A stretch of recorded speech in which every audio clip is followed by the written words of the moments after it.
नमस्कार। अपना उत्तर प्रदेश के साथ मैं हूं आपके साथ सुनील सिंह पौरुष। मुख्यमंत्री योगी आदित्यनाथ आज से 2 दिन के दौरे पर गोरखपुर पहुंचे हैं। मुख्यमंत्री ने सर्किट हाउस में सांसदों और विधायकों के साथ बैठक की। इस बैठक के बाद मुख्यमंत्री योगी आदित्यनाथ ने मीडिया कर्मियों से बातचीत की। आपको बता दें कि कोरोना संक्रमण के खतरे को देखते हुए मुख्यमंत्री की बैठक में शामिल होने से पहले सभी विधायक और सांसदों की कोरोना जांच हुई। इसके बाद ही बैठक में सभी लोग शामिल हुए।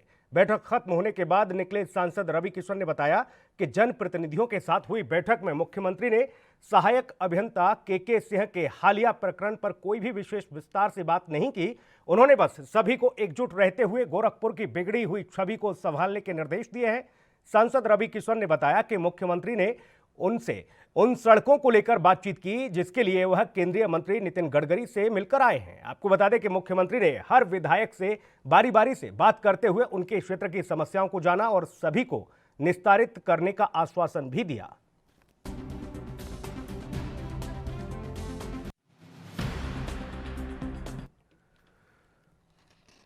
मुख्यमंत्री योगी आदित्यनाथ ने गोरखपुर में कोरोना वायरस से लड़ाई के लिए केंद्र सरकार की तारीफ की। मुख्यमंत्री ने कहा कि करीब 135 करोड़ की जनसंख्या के बावजूद भारत के अंदर हम सब सुरक्षित स्थिति में हैं। इसके अलावा मुख्यमंत्री ने और क्या कुछ कहा, आपको सुनाते हैं। पूरा देश और पूरी दुनिया वर्तमान में वैश्विक महामारी कोविड-19 से एक लड़ाई लड़ रही है। भारत के अंदर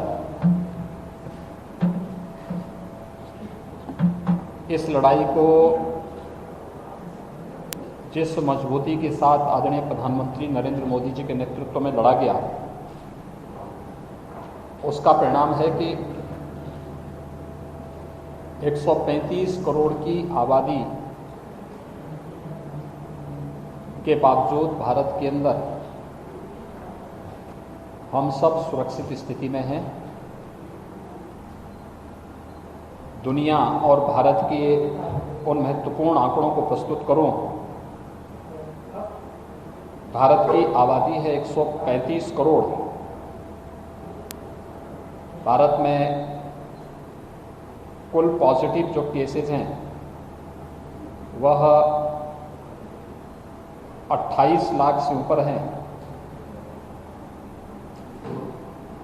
जो अब तक रिकवर हुए हैं, लगभग 21 लाख से ज़्यादा लोग अब तक रिकवर होकर के जा चुके हैं, स्वस्थ होकर जा चुके हैं और 7 लाख के आसपास अभी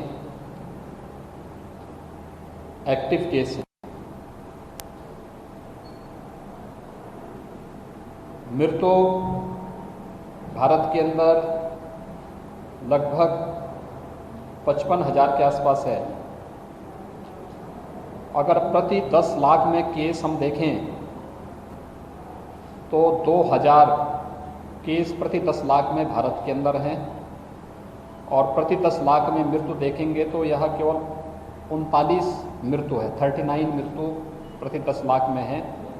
मृत्यु दर भी भारत की 1.7 के आसपास है। लेकिन अगर हम इसी की तुलना में ब्राज़ील और अमेरिका के आंकड़े देखें तो अमेरिका की कुल आबादी 32,72,000 है, यानी लगभग 33 करोड़ है अमेरिका की कुल आबादी। वहाँ पे पॉजिटिव केस 58 लाख से ज़्यादा है। एक्टिव केस उत्तर प्रदेश में बढ़ते कोरोना संक्रमण के कारण साप्ताहिक लॉकडाउन और मुहर्रम के मद्देनजर सुरक्षा व्यवस्था के पुख्ता इंतजाम किए गए हैं। सुबह से ही प्रदेश की राजधानी लखनऊ के साथ ही अन्य शहरों और मुख्य इलाकों में सुरक्षाकर्मी तैनात कर दिए गए हैं। एक तरफ मुहर्रम पर ताजिया का जुलूस निकालने को लेकर पाबंदी है तो वहीं दूसरी ओर सरकार ने लोगों से घरों में रहकर ही मुहर्रम मनाने की अपील की है। साथ ही बंदी के नियमों का सख्ती से पालन करने को कहा गया है। लखनऊ में मुहर्रम की सुरक्षा को लेकर ज्वाइंट कमिश्नर नवीन अरोड़ा ने फ्लैग मार्च किया और घरों से बाहर घूम रहे लोगों से घरों में रहने की अपील की।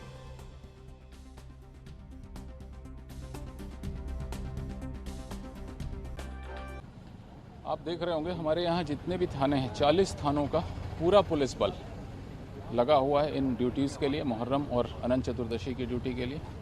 इसके अतिरिक्त हम लोगों ने लाइन में जो रिज़र्व होता है हमारा एपी रिज़र्व वो लिया है। पीएसी से भी हमें करीब 250 लोग मिले हैं जो एपी में आ रहे हैं ट्रांसफ़र होकर। ट्रैफिक से भी 200 लोग और अतिरिक्त लिए गए हैं। इसके अलावा हमारे पास इस समय 16 कंपनी पीएसी और आरएएफ है जो हमें डीजीपी हेडक्वार्टर से मिली है।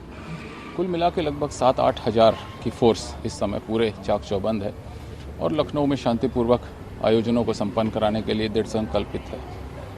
फिलहाल वेस्ट जोन जो हमारा मेन एरिया ऑफ कंसंट्रेशन है और खदरा, यहाँ पे आप देख रहे हैं पर्याप्त पुलिस बल दिया गया है। सभी जगह स्टैटिक ऑफिसर्स बैठाए गए हैं। डीसीपी रैंक से लेकर कांस्टेबल रैंक तक हमने सभी लोगों की ड्यूटी लगी हुई। सारे 9 के 9 डीसीपीज़ ड्यूटी पे हैं। एडीसीपीज़ अपनी ड्यूटीज़ कर रहे हैं। इसके अतिरिक्त हमने वेस्ट जोन में जो हमारे परंपरा है कि सेक्टर और जोन्स बनाते हैं, उनमें सेक्टर और जोनल मजिस्ट्रेट्स की ड्यूटी चल रही है। वो कुछ फोर्स को हमने मोबाइल रखा हुआ है, कुछ को स्टैटिक रखा है, कुछ को हमने सर्वेलेंस के लिए रखा है। कुछ हमारे आप देख रहे हैं कि लगभग सभी थाना क्षेत्र में एक ड्रोन हम लोगों ने। मुजफ्फरनगर निवासी प्रशांत शर्मा शुक्रवार देर रात पुलवामा में हुई मुठभेड़ में शहीद हो गए थे। इस दौरान सुरक्षा बलों ने 3 आतंकियों को मार गिराया। शहीद प्रशांत शर्मा का पार्थिव शरीर रविवार सुबह घर पहुंचा तो परिवार में कोहराम मच गया। इस दौरान अपने लाल का चेहरा देख मां बेहोश हो गई। प्रशांत की मां और मंगेतर का रो रो कर बुरा हाल है। वहीं शहीद की अंतिम यात्रा में जब तक सूरज चांद रहेगा, प्रशांत तेरा नाम रहेगा और पाकिस्तान मुर्दाबाद के जमकर नारे लगाए गए। उससे पहले शहीद प्रशांत शर्मा का पार्थिव शरीर सुबह सैनिक सम्मान के साथ मुजफ्फरनगर लाया गया। अंतिम संस्कार में केंद्रीय मंत्री के साथ ही प्रदेश सरकार के 3 मंत्री समेत करीब हजारों लोग इस दरमियान शामिल हुए। नम आंखों से शहीद को अंतिम विदाई दी गई। आपको बता दें कि मुजफ्फरनगर के बुढ़ाना मोड़ के रहने वाले फौजी प्रशांत शर्मा पुलवामा में आतंकवादियों के साथ मुठभेड़ में शहीद हो गए थे। उनकी तैनाती राष्ट्रीय राइफल 50वीं बटालियन में पुलवामा में थी।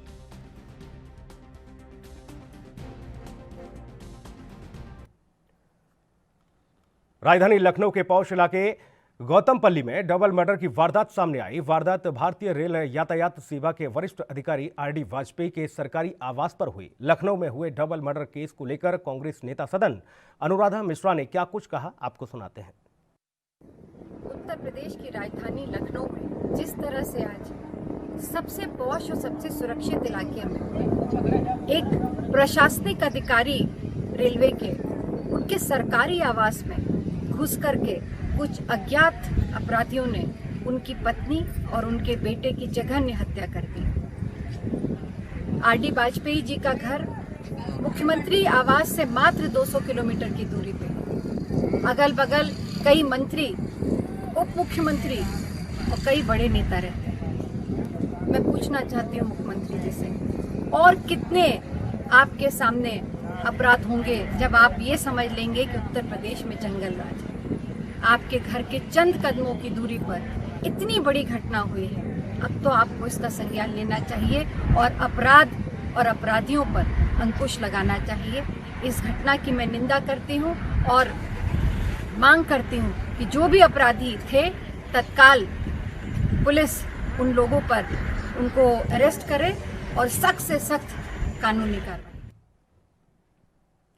दिल्ली एनसीआर की लाइफलाइन मानी जाने वाली दिल्ली मेट्रो एक बार फिर से रफ्तार भरने के लिए तैयार है। केंद्र सरकार ने दिल्ली और नोएडा मेट्रो को चलाने की मंजूरी दे दी है। ऐसे में अब अनलॉक 4 के लिए केंद्रीय गृह मंत्रालय की ओर से जारी गाइडलाइन के तहत आगामी 7 सितंबर से चरणबद्ध तरीके से देश भर में मेट्रो ट्रेनें रफ्तार भर सकेंगी, जिसको लेकर नोएडा और दिल्ली में जॉब करने वाले लोगों में खुशी का माहौल है। मुझे लगता है ये बहुत ही अच्छा कदम होगा और एक तरीके से मैं शुक्रिया अदा करना चाहूँगा सरकार का कि उन्होंने उन लोगों की बात सुनी जो कि रोज़ डेली ट्रैवल करते हैं, जिनके लिए कोई वाहन नहीं है।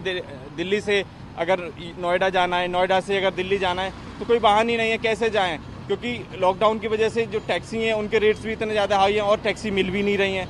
तो बहुत ही अच्छा होगा कि ये मेट्रो जल्दी से जल्दी जो शुरू हो रही है। तो इवन मैं भी सोचता हूँ, मेरे एंगल से भी मैं भी कई बार दिल्ली जाता हूँ, मेरे पेशेंट्स के विजिट के लिए मुझे दिल्ली जाना होता है। तो मेट्रो की वजह से मैं काफ़ी जल्दी पहुंच जाता हूँ। गाड़ी से ट्रैफिक है, ये है, बहुत सारी चीज़ों का सामना करना पड़ता है। तो मेट्रो मुझे लगता है कि सरकार को मतलब हाथ जोड़ के विनती है कि बहुत जल्दी से जल्दी शुरू करी। बहुत अच्छी बात है, बहुत ही अच्छा लगा ये कदम, बहुत अच्छा। सर ये तो बहुत अच्छी बात है कि सरकार ने इस चीज़ का ऊपर एक्शन लिया है, क्योंकि आम जनता जो है बहुत कठिनाई से अपने आप को सफ़र कर रही है इस लॉकडाउन के अंडर में। जगह जगह बैरियर्स लगा हुआ है। जो जॉब करने वाले लोग हैं उनको बहुत परेशानी होती है इस लॉकडाउन के अंदर। और जो आम आदमी है उनको जगह जगह जल भराव के वजह से बहुत परेशानी झेलनी पड़ रही है, क्योंकि पानी जो होती है जिसमें हम सफ़र नहीं कर पाते हैं। और मैं सरकार से शुक्रिया अदा करता हूँ कि बहुत जल्दी से जल्दी इस चीज़ का शुरुआत करे फिर से, और आम आदमी बहुत से सफ़र कर पाए। और बस यही कहना चाहता हूँ। जय हिंद, जय। ये तो बहुत ही सराहनीय कदम है कि मेट्रो खुल जाएगी। पहले बहुत ही परेशानियों का सामना करना पड़ रहा था। ऑफिस में भी रोज़ आधा घंटा 1 घंटा बहुत टाइम लग रहा था जाने का, लेकिन अब जल्दी पहुंचेंगे।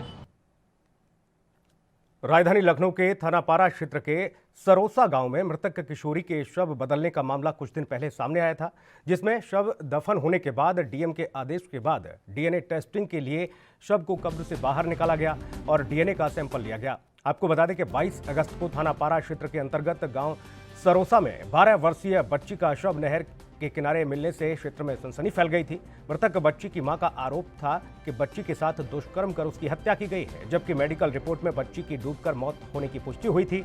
मृतक बच्ची की मां ये शिकायत करती नजर आई कि पोस्टमार्टम के बाद बच्ची का जब शव आया कि वो उनकी बच्ची नहीं है। अब परिवारों की संतुष्टि के लिए डीएम के आदेश के बाद इस शव को बाहर निकालकर इसकी सैंपलिंग की गई है। डीएनए सैंपल इसके लिए गए हैं।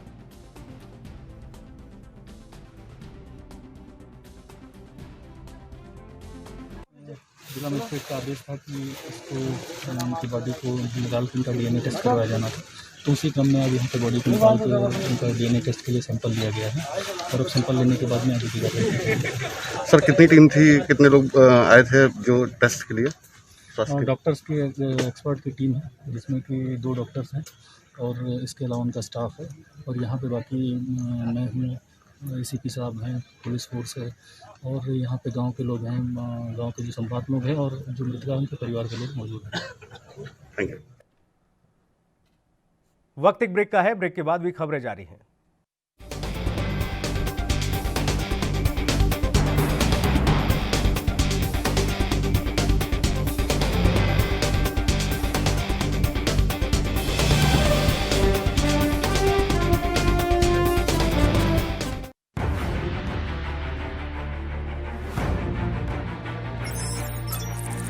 खबर चाहे सियासत की हो या सरकार की, खबर चाहे भ्रष्टाचार की हो या गुनहगार की, दिन भर में क्या रहा देश जगत का हाल, किस मुद्दे ने बनाई किसकी सरकार, रखते हैं हम सब पर नजर, पहुंचाते हैं हम हर खबर।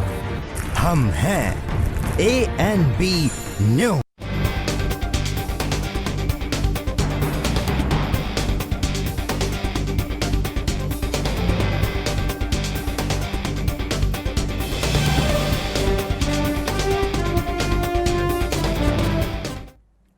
ब्रेक के बाद स्वागत है आपका। मथुरा में रविवार सुबह एक मालगाड़ी के 5 डिब्बे पटरी से उतर गए। दिल्ली की ओर से जा रही मालगाड़ी छटीकरा रेलवे स्टेशन के पास ड्रिल हो गई। गनीमत ये रही कि हादसे में किसी भी तरह की कोई जनहानि नहीं हुई। वहीं डिब्बे पलटने की वजह से दिल्ली की ओर से जाने वाला रेल मार्ग पूरी तरह से बाधित हो गया। रेलवे के अधिकारी और टेक्नीशियन ट्रैक को दुरुस्त करने में जुटे हुए हैं। वहीं ट्रैक बाधित होने की वजह से रेलवे रूट से गुजरने वाली ट्रेनों को डाइवर्ट किया गया है। कुछ ट्रेनों को मथुरा अलवर से होकर निकाला जा रहा है, तो वहीं कुछ ट्रेनों को आगरा से ही डाइवर्ट किया गया है। मालगाड़ी का पटरी से उतरने का अभी तक जो कारण है वो स्पष्ट नहीं हो सका है। मौके पर पहुंचे रेलवे के अधिकारियों ने जांच शुरू कर दी है।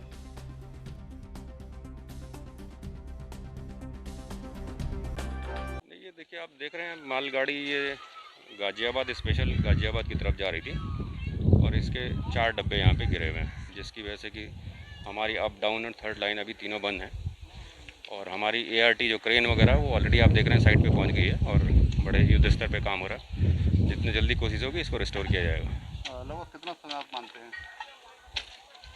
अभी हमारे एक्सपर्ट्स वगैरह जो हैं वो यहाँ पे पहुँच रहे हैं, क्योंकि डिफरेंट डिपार्टमेंट्स का काम होता है। सिर्फ ये नहीं होता है कि डब्बे को उठा के आपने साइड कर दिया, उसके बाद आप देख रहे हैं जैसे OHE की लाइन जा रही है या ट्रैक का काम है, ये सारे काम होंगे तो इनको मिला के एक समय हम आपको थोड़ी देर में बता पाएंगे। ठीक है, का कारण नहीं वो कारण तो अभी जांच होगी उसकी। ठीक है, सारे एक्सपर्ट यहाँ पे पहुँच रहे हैं।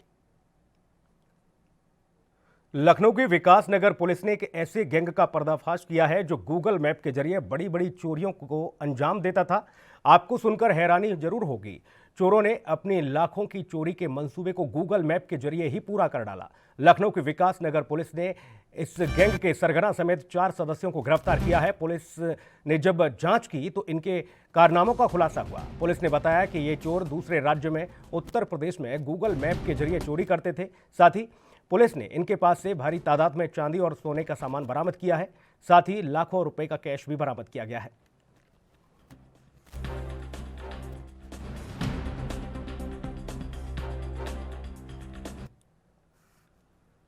प्रदेश में किसानों की समस्याएं कम होने का नाम नहीं ले रही हैं। एक के बाद एक नई समस्या किसानों के लिए खड़ी हो जाती है, जिसमें सरकार और उसके अधिकारी सिर्फ मूक दर्शक बने रहते हैं।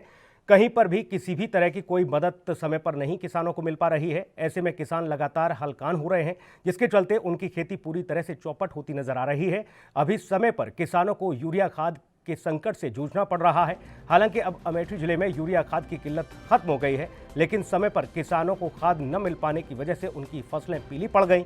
किसी तरह से खेतों में उर्वरक पहुंच गई, लेकिन अब धान की फसलों में लगे तमाम तरह के रोगों से किसान परेशान हैं। ऐसे में जिले का कृषि विभाग पूरी तरह से उदासीन दिखाई दे रहा है। सिर्फ वह अपनी कागजी घोड़ादौड़ी में लगा हुआ है। जी हाँ, हकीकत की अगर बात की जाए तो धरातल पर किसान के पास किसी भी तरह की सहूलियत नहीं पहुंच पा रही। रोग लगा है, कहीं दवा नहीं मिल रही है। ब्लॉक भेटुआ ब्लॉक गए थे, वहाँ पे नहीं मिला, और दवा भी लाए डाले, कुछ नहीं असर किया। तो अब इसमें कुछ नहीं मिलेगा। क्या लागत निकालना? अब कुछ नहीं मिलेगा, लागत नहीं निकलेगी। पूरा जल गया धान, खराब हो गया एकदम। ये देखो धान, देखो एकदम खराब हो गया, जल। ये धान है जो लगाया 1 बीघे में, इसमें खैरा रोग लग गया है। इसकी जानकारी लेने नौबिरा भी गए थे।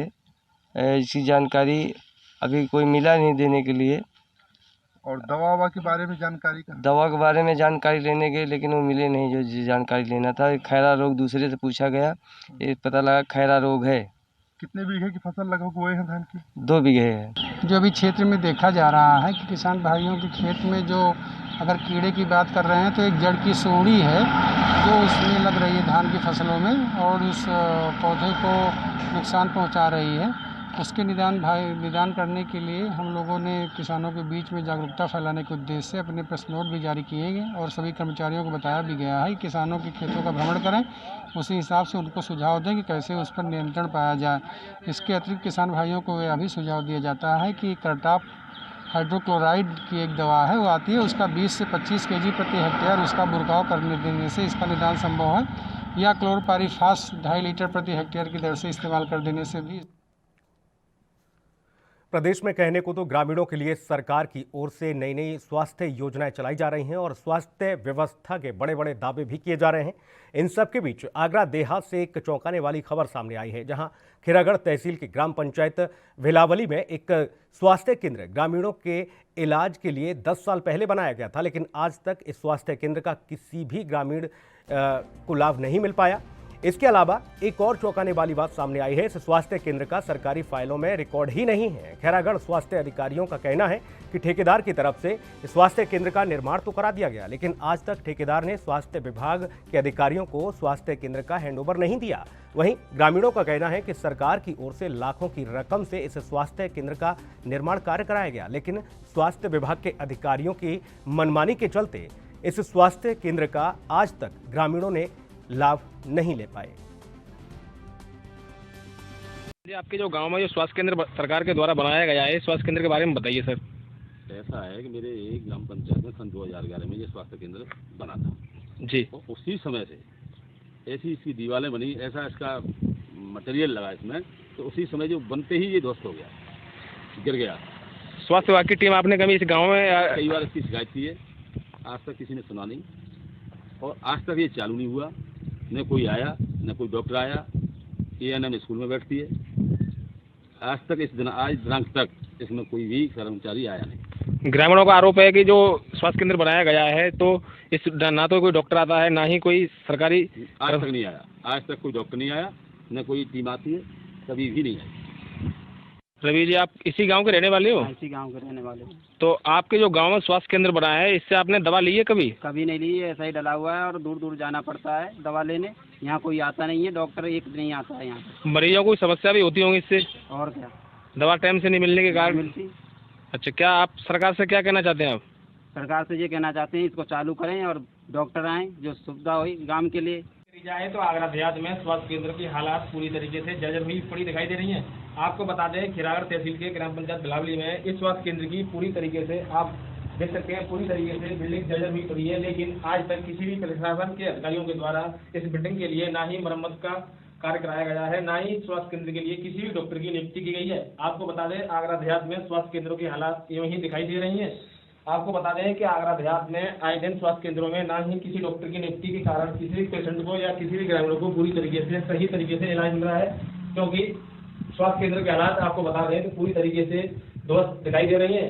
देखते हैं खिरागढ़ प्रशासन और आगरा प्रशासन कब तक इन स्वास्थ्य केंद्रों की हालतों में सुधार करने में तैयार मिलता है।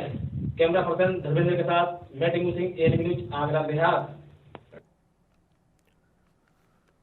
खबर एटा से है, जहां पर बागवाला कोतवाली क्षेत्र के भटमई गांव में एक प्लॉट के विवाद में दो पक्षों में मारपीट के बाद फायरिंग हो गई, जिसमें एक व्यक्ति के मौके पर गोली लगने से मौत हो गई, जबकि 6 लोग इसमें घायल हुए हैं। घायलों को उपचार के लिए हायर सेंटर रेफर किया गया। पुलिस मौके पर पहुंची, FIR दर्ज कर मामले में कार्रवाई की जा रही है।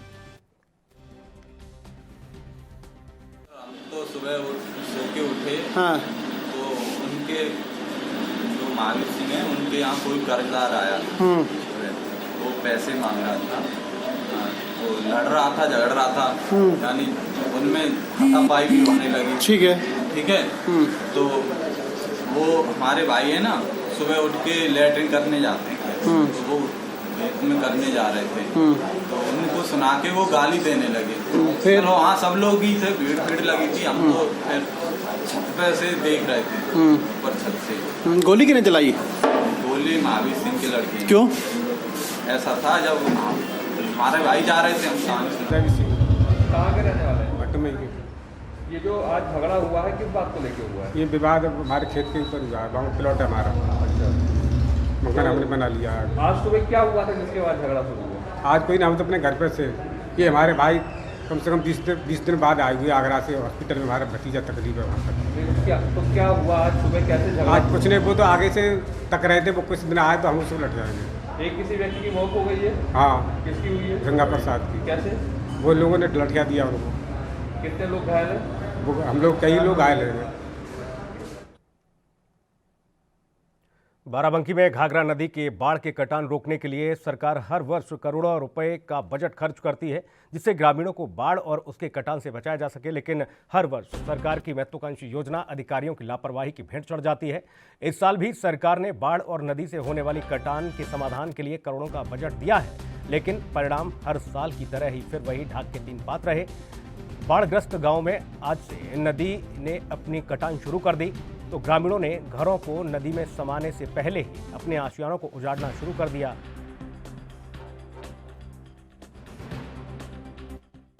हमारे यहाँ नदी घाघरा कटान पे लगी हुई है और अभी तक कोई भी शासन प्रशासन या कोई भी किसी भी तरह का कोई भी कार्य नहीं, और 3-4 घर गिर चुके हैं, 5-6 घरों पे नदी लगी हुई है, बुरी तरीके से कट रही है, कोई भी ध्यान नहीं दे रहा। ना गांव से बाहर जाने का कोई रास्ता है, कोई रास्ता कंप्लीट नहीं है, ना ट्रैक्टर ट्राली निकल सकती, ना आवागमन बाधित हो रहा, 2 जगह रोड कटी हुई है। कोई भी अभी तक कोई ध्यान दे ही नहीं रहा है, किसी भी तरीके से कोई मदद करने को तैयार नहीं। सब जगह सूचना भेजी जा रही, लेकिन कोई किसी भी हाल में यहाँ दिखाई नहीं दे रहा है।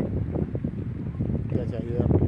हम बस ये हमारा कटान रोका जाए, हमारी रास्ता सही करवाई जाए। ना निकलने का, पैदल भी लोग नहीं निकल पा रहे हैं, नाव बीच में लगी है कटिंग में, उससे किसी तरह निकल के जा रहे हैं लोग। आने जाने में सबको परेशानी हो रही है, ना सामान लेके हम लोग घर से बाहर जा सकते हैं, सारा सामान सहित इसी नदी में डूब जाएंगे, कट जाएंगे, कोई ध्यान नहीं दे।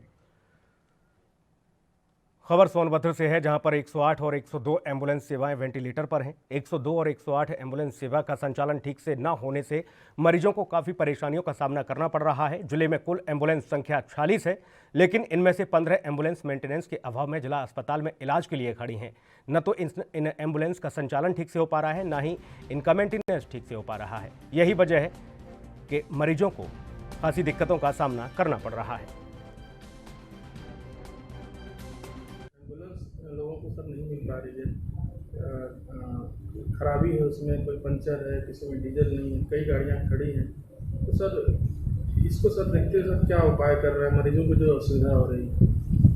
इसकी भी चर्चा होती है, डीजस में चर्चा होती है, इस पर डीएम साहब संज्ञान लेते हैं, सीएमओ साहब भी हैं उसमें, ये बातें ऊपर पहुँचाई जा रही हैं और जो भी शासन स्तर से जो भी कार्रवाई होगी वो आपके सामने आएगी। कई गाड़ियाँ खड़ी हैं सर, उनको हाँ, कुछ गाड़ियाँ खराब हैं, सब बातें पहुँचाई जा रही हैं। और इस खबर के साथ अपना उत्तर प्रदेश में इतना ही। बाकी खबरों की अपडेट के लिए आप बने रहिए एएनबी न्यूज के साथ। नमस्कार।